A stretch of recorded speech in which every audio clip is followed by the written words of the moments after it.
Meski status sosial Alvin saat ini tidak terlalu tinggi, namun dibandingkan dengan kebanyakan kenalan lama yang nongkrong di jalan antik, dia masih jauh lebih baik. Mengapa dia tiba-tiba berlutut dan meminta maaf kepada Peter? Beberapa orang yang lebih penasaran dan suka bergosip mulai mengeluarkan ponselnya dan diam-diam merekam video. Saat ini, Alvin menarik napas dalam-dalam dan berkata dengan malu, "Bos Rudy, Buddha perunggu yang kamu terima sebelumnya dibuat untuk kamu secara diam-diam bersama dengan Wakil Presdir Haris dari Asosiasi Kaligrafi dan Lukisan dan Manajer Coki dari toko barang antik. Kami membeli barang itu dari Tuan Cheng, yang sangat terkenal di industri ini, seharga 98 juta. Tuan Cheng tidak tahu kalau itu berasal dari kerajaan B, dan kami buta dan tidak menyadarinya. Kami ingin menipu kamu dan membuat kamu tidak dapat bertahan di jalan antik dengan serangan ini. Saya tidak menyangka bahwa ini akan menjadi situasi yang merugikan diri sendiri. Tolong jangan ingat kesalahan penjahat dan jangan perlakukan aku seperti orang busuk." Saat dia berbicara, dia mengeluarkan selembar kertas penuh kata-kata dari sakunya, menyerahkannya kepada Peter, dan berkata dengan hormat, "Ini adalah surat permintaan maaf yang saya tulis. Mohon diterima." Pada saat yang sama, saya akan mengirimkan surat ini ke lingkaran teman-teman saya. Saya meminta maaf kepada kamu secara terbuka. Orang-orang yang menonton tercengang. Tidak ada yang mengira bahwa di balik Peter mengungkap kebocoran besar, ada rahasia luar biasa di balik layar. Peter juga bingung dengan upaya Alvin untuk mengaku bersalah. Awalnya dia curiga Alvin sedang bermain-main. Namun ketika dipikir-pikir, dia malah langsung memberitahu ayah mertua Tama di depan umum. Itu agak menggugah pikiran. Peter tidak meragukan kemampuan Tama. Johan telah lama menjadi orang kepercayaan Tama yang setia. Sekarang Alvin adalah Master Johan. Masuk akal jika Alvin hanya akan berusaha sebaik mungkin untuk menyenangkan Tama, dan tidak akan pernah melakukan apapun untuk mengekspos Chandra Haris di depan umum dan mencoreng reputasinya. Dan pasti hanya ada satu alasan mengapa dia berani melakukan ini sekarang.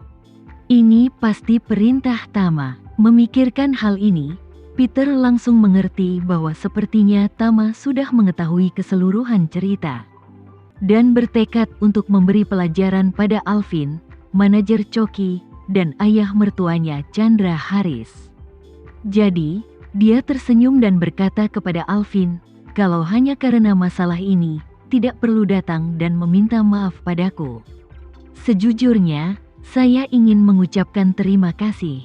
Lagi pula, berbisnis di jalan antik tidak mudah dilakukan sekarang.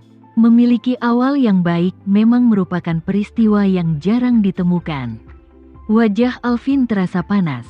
Namun melihat Peter tidak mau melanjutkan masalah tersebut, dia merasa lega dan berkata dengan nada saleh, "Bos Rudy, jangan khawatir, saya tidak akan pernah mengganggu bisnis kamu lagi. Apalagi menipumu. Jika kamu membutuhkanku di masa depan, aku tidak akan pernah menolak sama sekali." Saat dia mengatakan itu, dia buru-buru berkata, "Selain itu, yakinlah, Bos Rudy, saya menipu kamu sebesar 300 juta. Saya pasti akan membayar kamu kembali setiap rupiahnya. Tolong jangan meminta kami bertanggung jawab atas tanggung jawab lain jika kamu memiliki banyak tanggung jawab." Peter mengulurkan tangannya untuk membantunya berdiri dan berkata, "Bagaimanapun, kita semua adalah teman. Kamu dipersilakan untuk sering datang dan duduk di toko jika tidak ada urusan di kemudian hari." Alvin tidak punya keberanian untuk muncul. Jadi dia hanya bisa gigit jari dan berkata, "Saya yakin, Bos Rudy, kamu masih memiliki banyak tamu di sini, jadi saya tidak akan mengganggu kamu." Setelah mengatakan itu, dia segera mengucapkan selamat tinggal dan pergi. Dia pergi, dan terjadi ledakan di toko. Tidak ada yang menyangka Alvin yang begitu cerdik akan melakukan hal bodoh seperti itu. Beberapa orang baik telah memposting video tersebut ke lingkaran pertemanan mereka. Setelah keluar dari toko, ia langsung memposting foto dan teks surat permintaan maafnya kepada teman-temannya. Dan bahkan menyematkan lingkaran pertemanan ini ke puncak lingkaran pertemanannya. Surat permintaan maaf tersebut menjelaskan keseluruhan kejadian dengan sangat rinci. Manajer Choky pertama kali meminta bantuannya, memberitahunya tentang berita kembalinya Rudy. Dan bagaimana dia berinisiatif menghubungi Chandra Haris untuk membantunya membalas dendam. Dan kemudian dengan merasa benar sendiri merancang seluruh penipuan. Dia tahu bahwa ini adalah kesempatan yang diberikan Tama untuk menyelamatkan dirinya sendiri. Jadi dia tidak berani menyembunyikan apapun. Begitu lingkaran pertemanan ini muncul, seluruh jalan antik menjadi marah. Orang-orang di hampir setiap toko mendiskusikan lingkaran pertemanan ini. Siapa sangka pilihan beruntung Peter adalah orang lain yang bekerja keras untuknya. Manajer Choky, yang diusir oleh toko barang antik, saat ini sedang mengedit lingkaran pertemanan di depan toko barang antik. Bersiap untuk menuangkan semua air kotor pada Alvin di lingkaran teman-temannya untuk menghilangkan kebenciannya. Namun ketika dia selesai menulis esai pendek dan hendak mengklik untuk menerbitkannya, seorang kenalan melihatnya dan berkata, "Ya ampun, Manajer Choky, kamu belum melihat momen chat Alvin. Apa semua yang dia katakan itu benar? Apa kalian bertiga benar-benar bekerja sama untuk memberikan hadiah 20 juta itu kepada Rudy?" Manajer Choky tercengang dan bertanya tanpa sadar, "Lingkaran pertemanan yang mana? Apa artinya?" Pria itu berkata, "Lingkaran pertemanan Alvin, kamu harus segera melihatnya." Manajer Choky segera keluar dari editor, menyegarkan lingkaran pertemanannya, dan langsung melihat surat permintaan maaf Alvin. Ketika dia mengklik untuk melihat detailnya, dia sangat marah hingga hampir muntah 3 liter darah. Dan berseru, "Sungguh teknologi tinggi yang bodoh.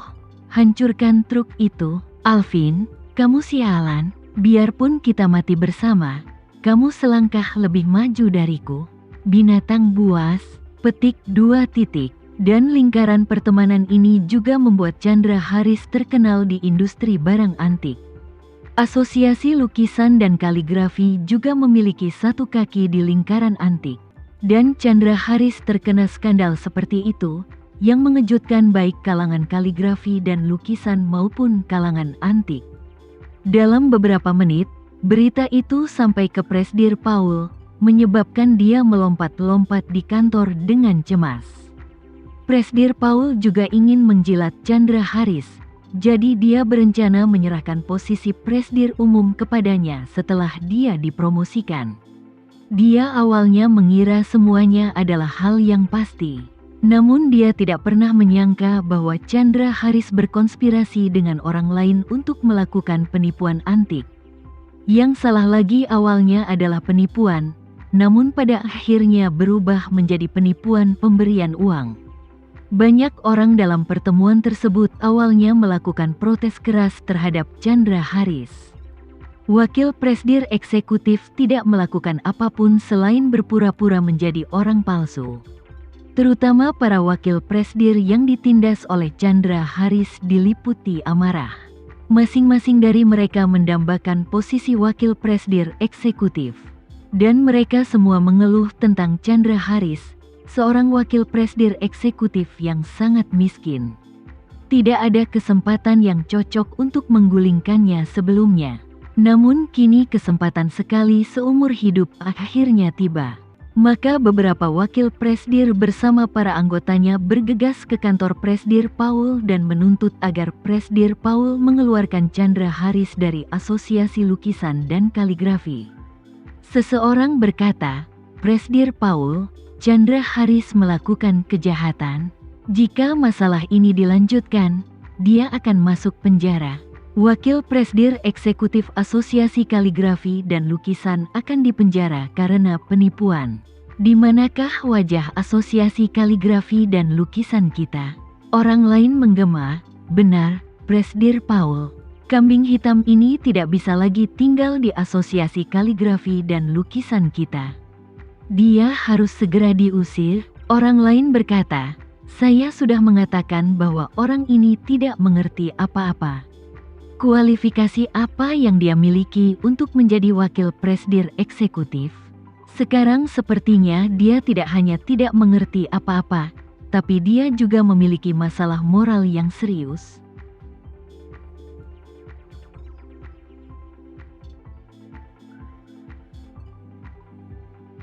Sekian dulu ya video kali ini, kita lanjutkan lagi videonya di lain waktu. Oh iya, bagaimana menurut kalian? Semoga bisa sedikit menghibur kalian semua. Untuk teman-teman yang baru nonton, jangan lupa subscribe ya, hehehe. Dan kalau teman-teman ada yang ingin gabung langganan, bisa langsung gabung saja untuk dapat fitur yang menarik dan sedikit membantu Mimin. Terima kasih banyak sudah menonton, sampai jumpa lagi, bye.